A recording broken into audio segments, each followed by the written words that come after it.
section of Opry Backstage. For over 50 years, this was her home. Not necessarily this building, but this institution, this family, this show called the Grand Ole Opry. She was family. Her co-workers, her fans alike, referred to her as cousin, Cousin Minnie Pearl. As I'm sure you know by now, we lost Cousin Minnie Pearl this week at the age of 83.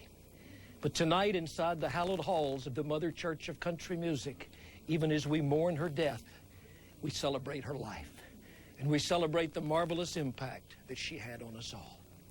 Coming by to share some special thoughts and memories with us tonight will be some of Minnie's closest friends like Chet Atkins, Grandpa Jones, George Goober Lindsay, Ricky Skaggs, Connie Smith, Mike Snyder, and a young lady named Shonda Pierce who knew Minnie Pearl in a totally different way.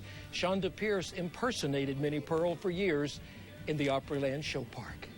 But first, our own Roxanne Russell takes this look back at the career of Cousin Minnie Pearl.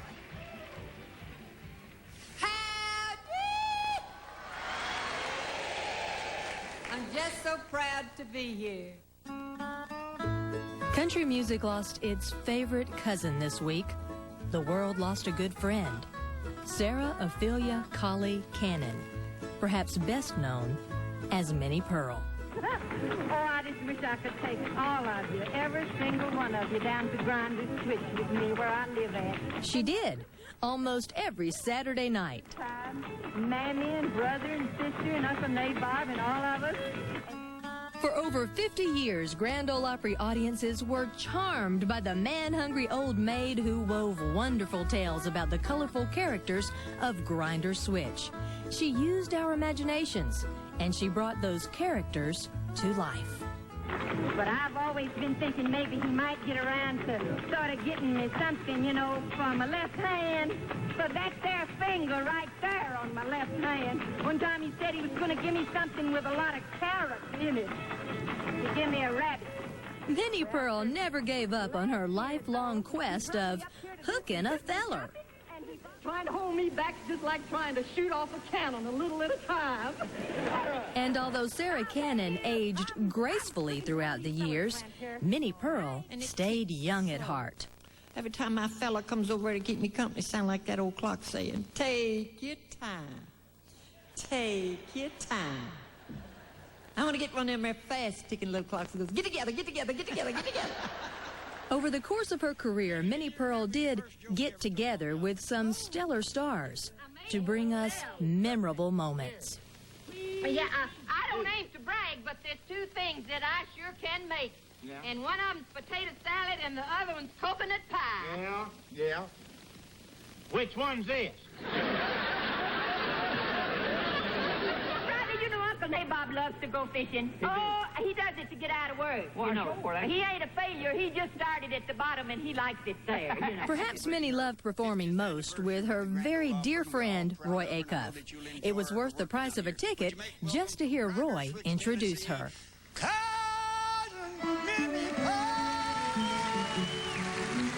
The two together, now that was special. Perhaps the best advice Minnie ever received came from Opry announcer George D. Hay. He said, love your audience and they'll love you right back. Minnie was so loved by the country community that in 1975 she received its highest honor. Ladies and gentlemen, the 1975 inductee into the Country Music Hall of Fame is Mrs. Sarah Ophelia Colley Cannon, known as Minnie Pearl. As the first comedian to be inducted into the Country Music Hall of Fame, Minnie Pearl had earned the respect of her peers and fans. Thank you and God bless you. I love you, everyone. Thank you so much. While life went on as usual back in Grinder Switch, where nothing ever bad happens, 1985 found Sarah in the battle of her life, fighting breast cancer. Not only did she win that war, but 2 years later, President Reagan bestowed Sarah with the American Cancer Society's Courage Award.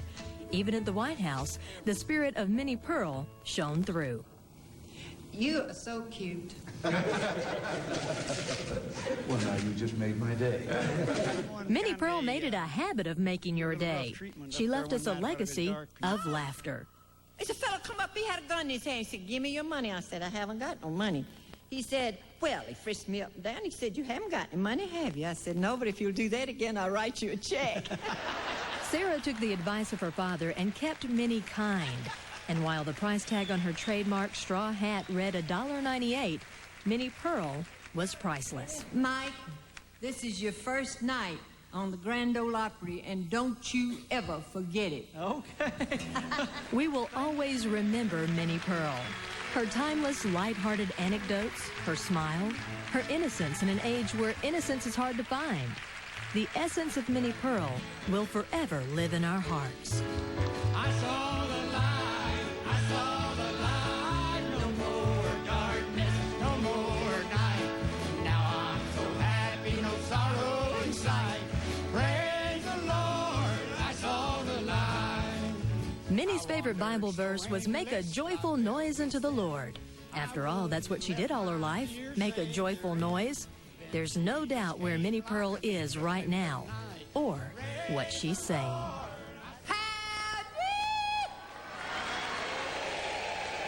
I'm just so proud to be here.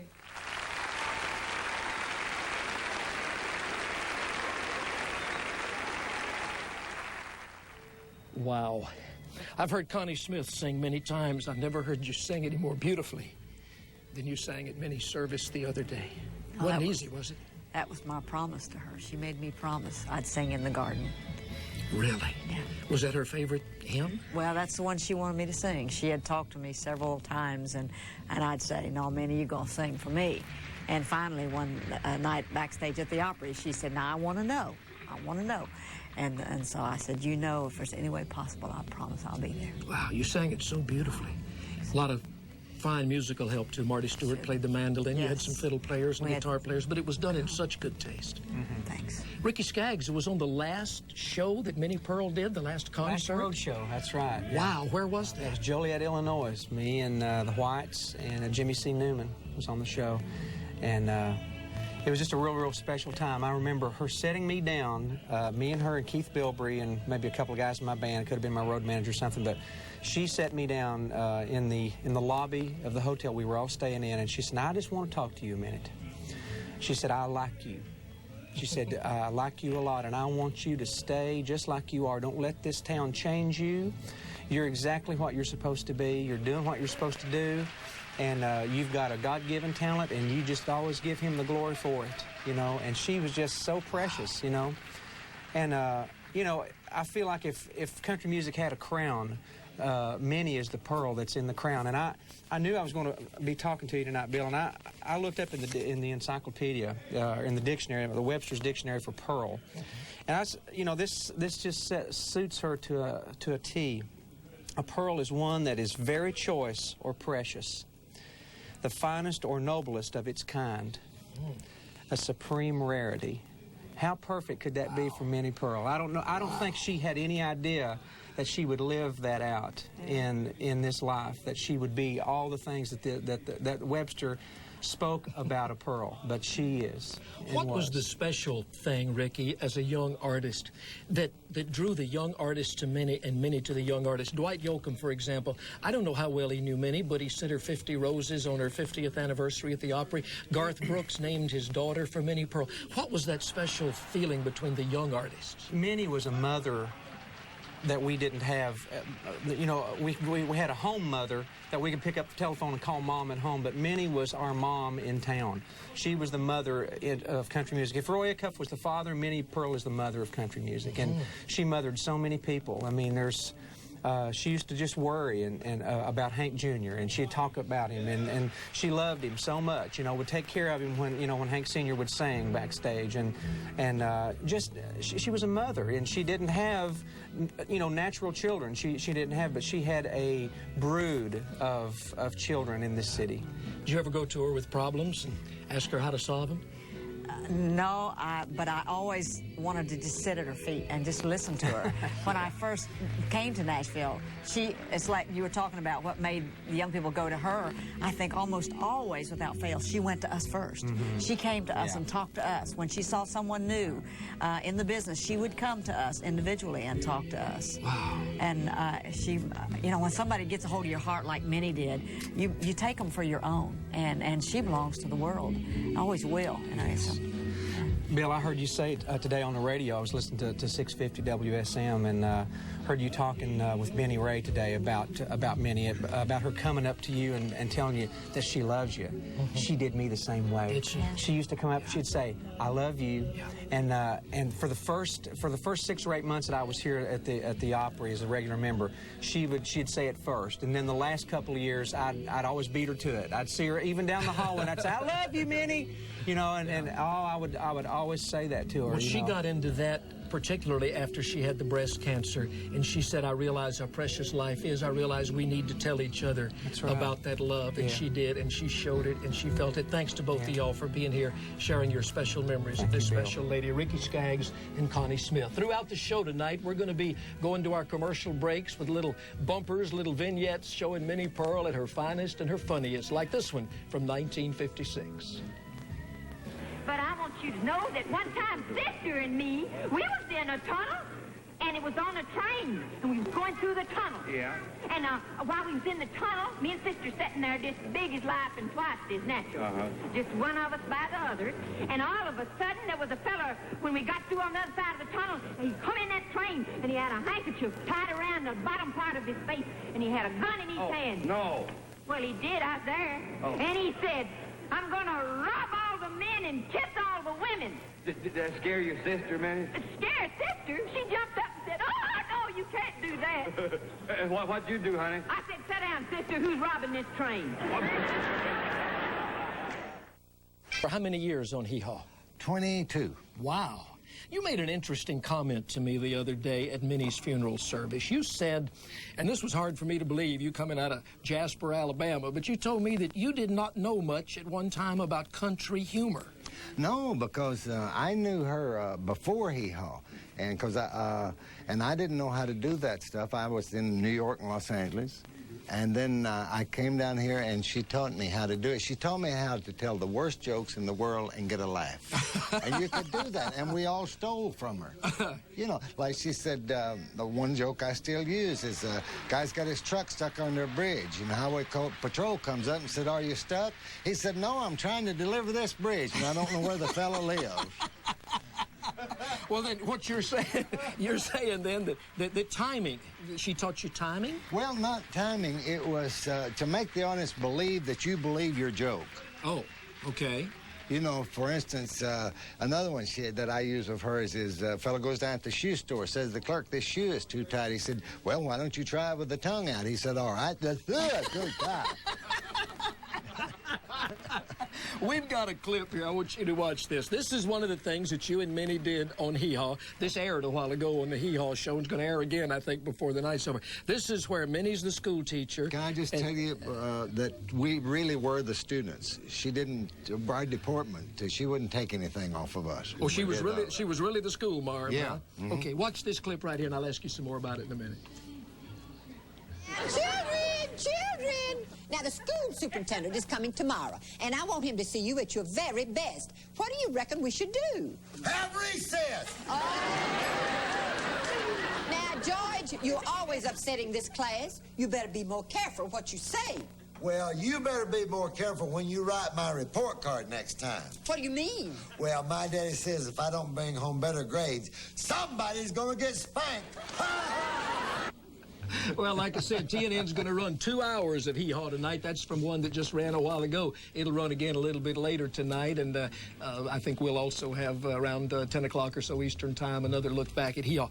That particular story right there, Minnie kind of became the butt of the joke. She didn't mind being the butt of her own jokes. Do you think that had something to do with her popularity? Well, she may have not minded it, but she didn't take any prisoners when it come to jokes. Well, no, I know that, but I mean, the gags like, you know, where she was always looking for a feller and stuff, you know, she Yeah, but kind you of know, she taught me that if you turn the joke on yourself, then you're not hurting anybody. Mm-hmm. Because you're taking all of it, you see. That old joke, like a lady calls up the fire department, says, come over quick, my house is on fire. How do we get there? Ain't y'all still got that red truck? You know.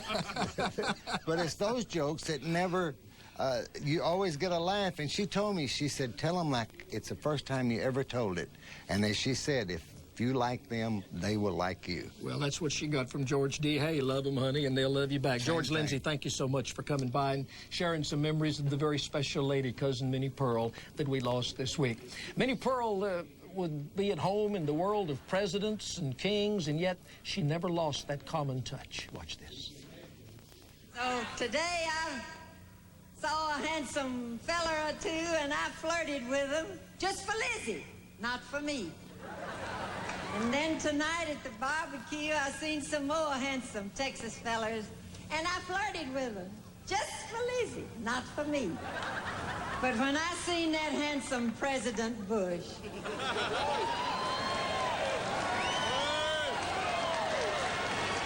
that's when I decided to go into business for myself.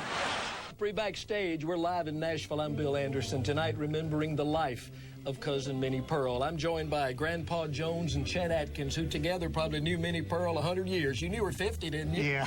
Chet knew her 50, I'm sure. Since 46. You said, that's 50 years. You said you wanted to tell a joke that you stole from Minnie. I stole it from her, you know. George said everybody stole from Minnie.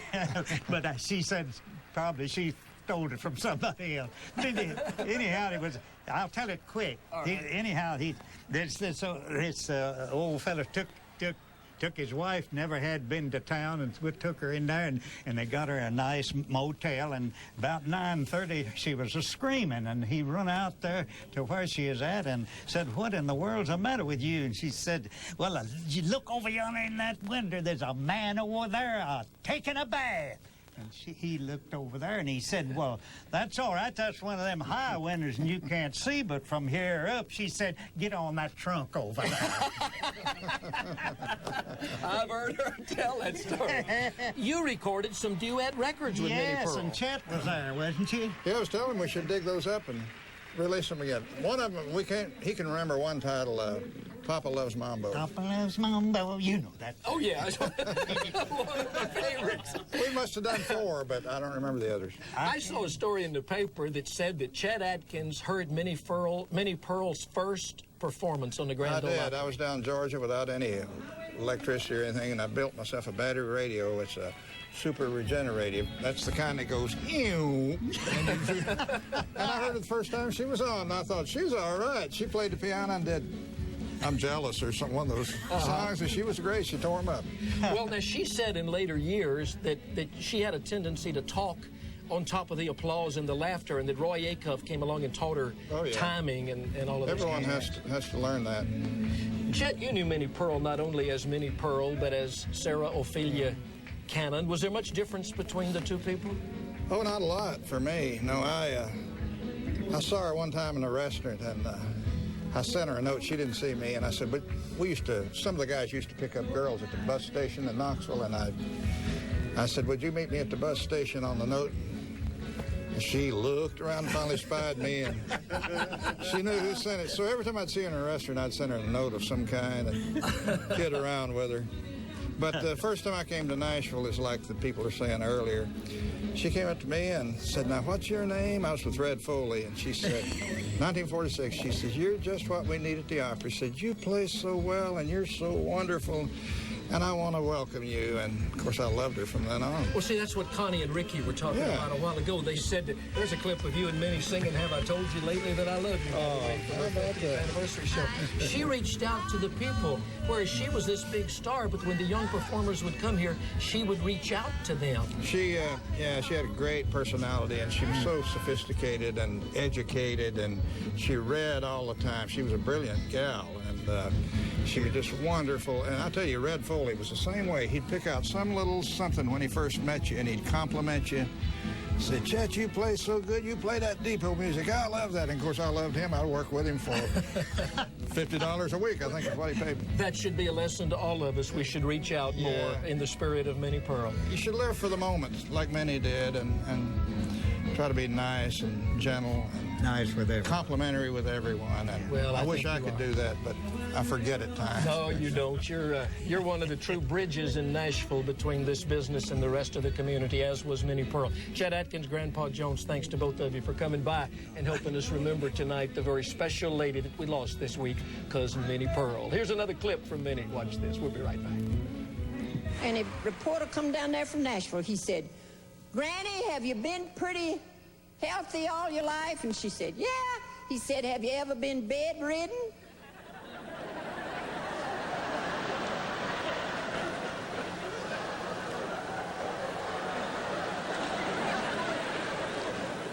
Oh, Lord, yes, she said. Hundreds of times and once in a buggy. Somebody just said, I love you, Minnie. We're so proud you could be here. Good night. Performance on the last show of our Grand Ole Opry tour. It was a great night, and I'm glad I was there. We miss you, Minnie. Let's go back on stage.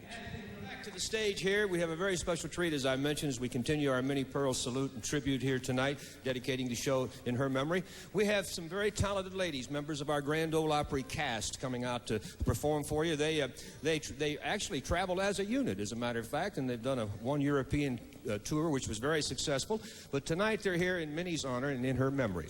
Wilma Lee Cooper, Gene Shepard, Janie Pruitt, Connie Smith, Skeeter Davis, Jenny Seeley, Carol Lee Cooper, Jan Howard, and who else is over there? Nora Lee and Carol Lee. All right. They're called the Grand Ladies. How about a real nice round of applause for them?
Thank you so much. As most of you know, that was Miss Minnie's favorite song.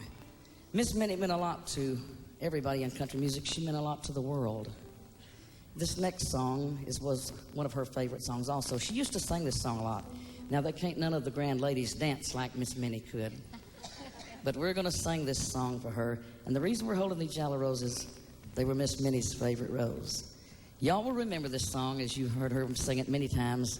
She was a ray of sunshine in every one of our lives. So this is to the grandest lady of all, Miss Minnie Pearl.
Don't